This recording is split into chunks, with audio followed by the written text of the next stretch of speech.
What's up, guys? Welcome back. Hope everybody's doing fantastic, having a wonderful day. Now, given the fact that most of the subscribers, most of the viewers on this channel are technically Farangs, that means a foreigner outside of Thailand who competes in Muay Thai, but for the purposes of today's episode, I'm also going to be talking about kickboxers. Given the fact that most people who watch this channel are from outside Thailand, I want to talk about why so few foreigners, so few Farangs are successful against Thai fighters and what you can do to pick up victories against these athletes from Thailand who are just amazing at their sport.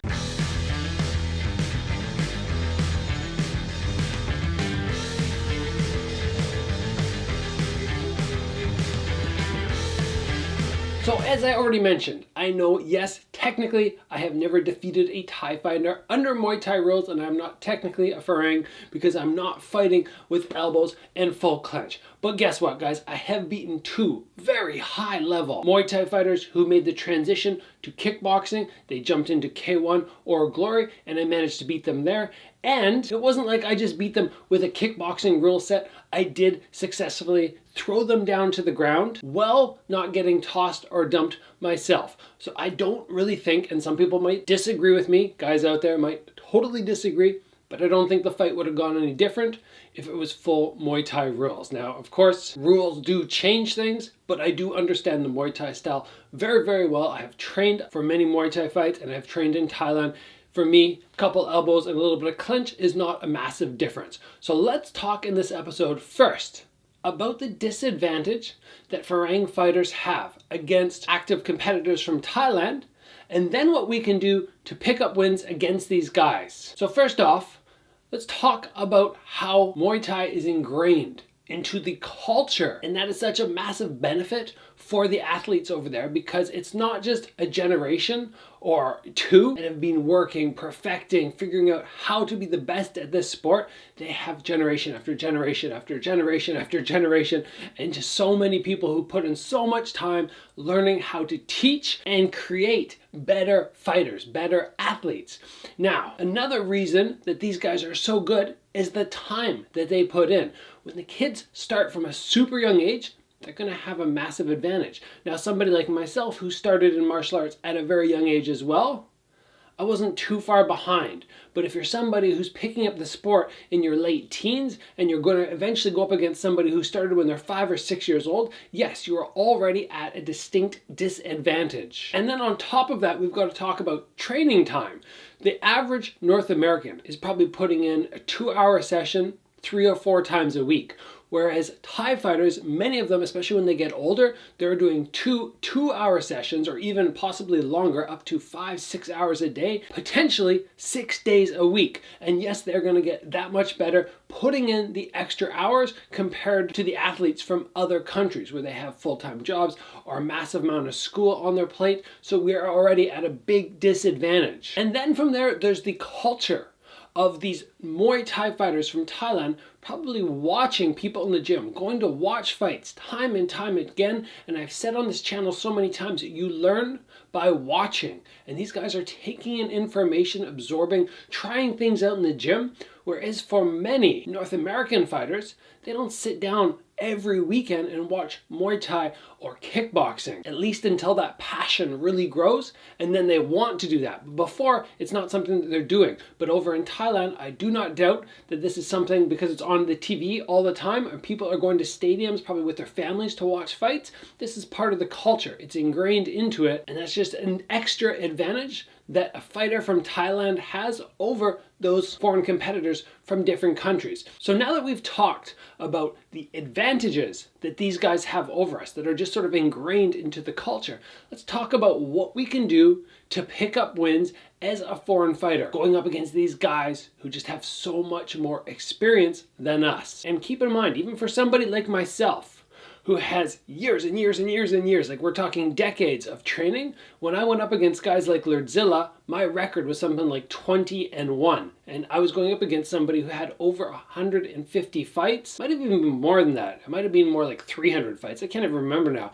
I know that Lerdsila had been on a 100 fight win streak, before I faced him. And then Yodkampor Sitmanchai, or he's also known as Moo, when I fought him, he again had something like 80 or 90 fights, and he was just a young guy. He was just something like 20 years old. And myself at that time might have picked up another 10 fights, so maybe I was at 30 fights at that point. So even with all the martial arts experience I had, all those years of training, I still don't come close to the in-ring experience that these guys have. So the very first thing that we can easily do to start increasing our fight IQ is start watching lots of high-level fights. And not only watching fights on TV, but also watching people in the gym train.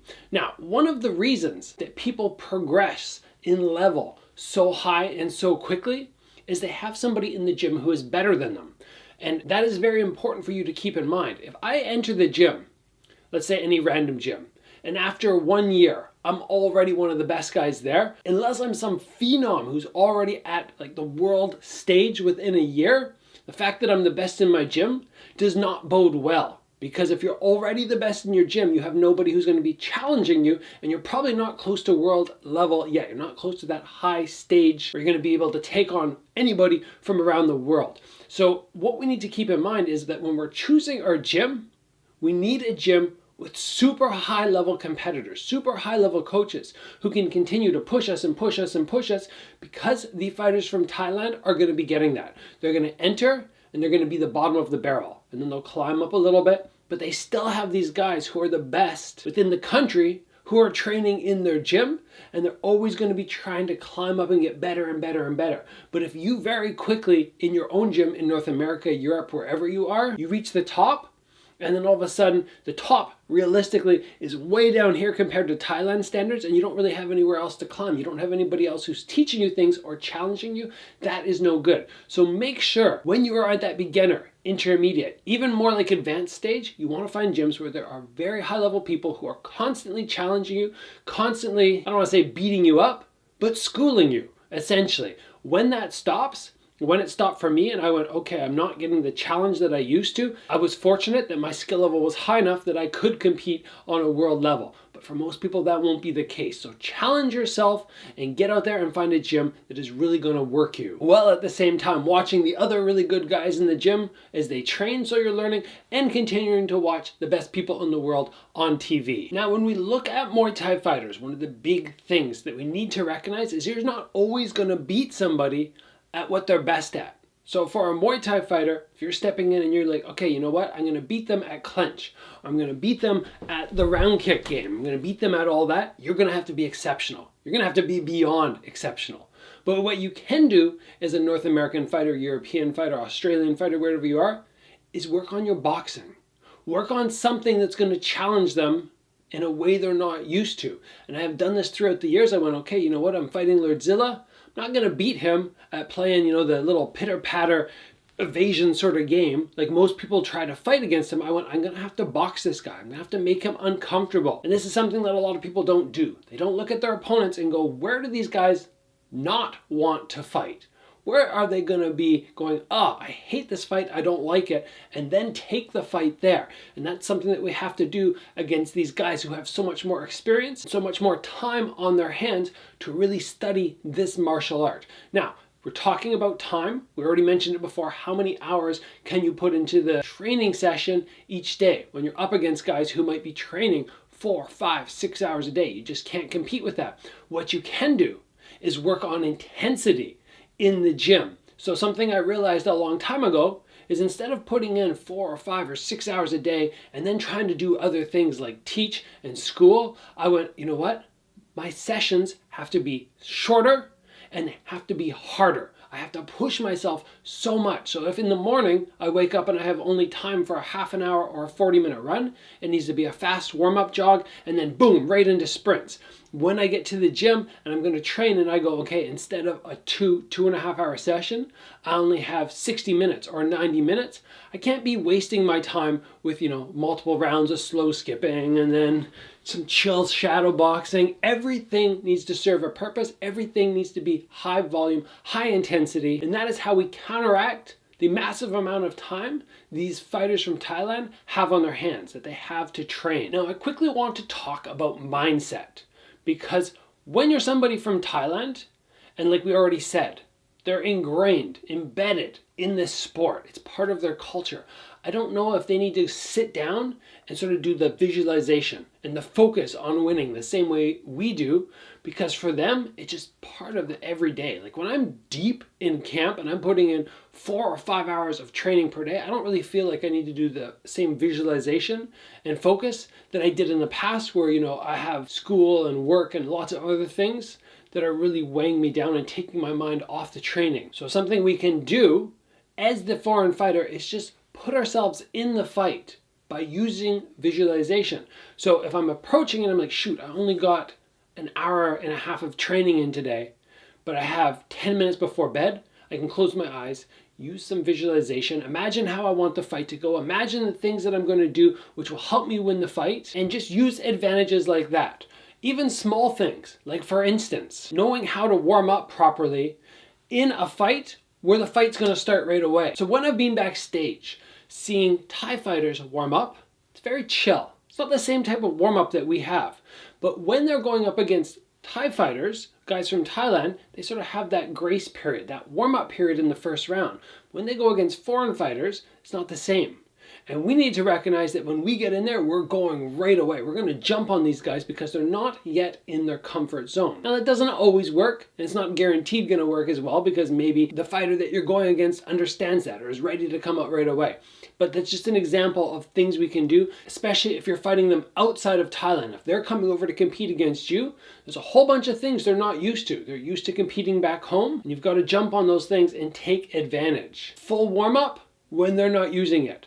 Work your boxing when they're not expecting it. Throw the fancy techniques, the spinning back fist, the spinning hook kicks, when they're not training to defend them. Things like that make a difference. Things like that can help you pick up a win against somebody who is super high level from Thailand. And the final thought I want to share with you guys today about getting wins against guys from Thailand is putting your combos together in a long structure that they're not used to.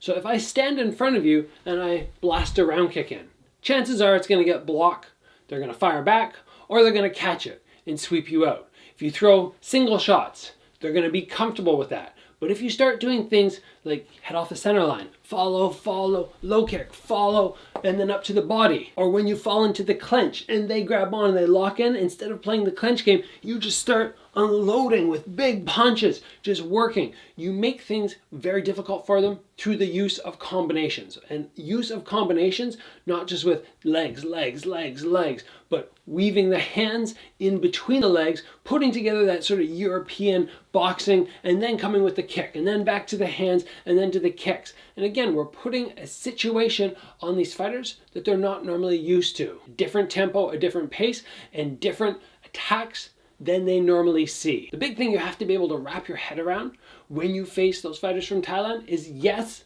I can beat them. Yes, I can do it. I think a lot of people fall short because there's sort of a mysticism behind Thailand and the fighters there and how good they are. But that's all in your head. You are as good as you believe you are. You can beat the people you believe you can. Anybody is defeatable, but if you give up before the fight, if you're like, oh shoot, I'm fighting this guy, there's no way I can beat him, well, of course, you're going to lose. You're not going to go in and have the right mindset to get that victory. Now guys, as always, I know there's lots of information out there from other fighters, subscribers, people on the channel who have loads of information to share. So if you have tips or advice or suggestions on how to overcome these athletes from Thailand, how to defeat them if you are a foreign fighter, throw it down in the comments below. I'm sure somebody will read it, be super grateful, super happy to see your little bit of wisdom and knowledge on how to defeat fighters who just have such an advantage being in a country that just loves and adores fight sports. Guys, if you enjoyed the episode, if you appreciate it, please give it a like. If you haven't already, join the channel, get subscribed. And as always, guys, train hard. That's a super big part of beating anybody. Train crazy hard. And I'll see you back here soon for another video.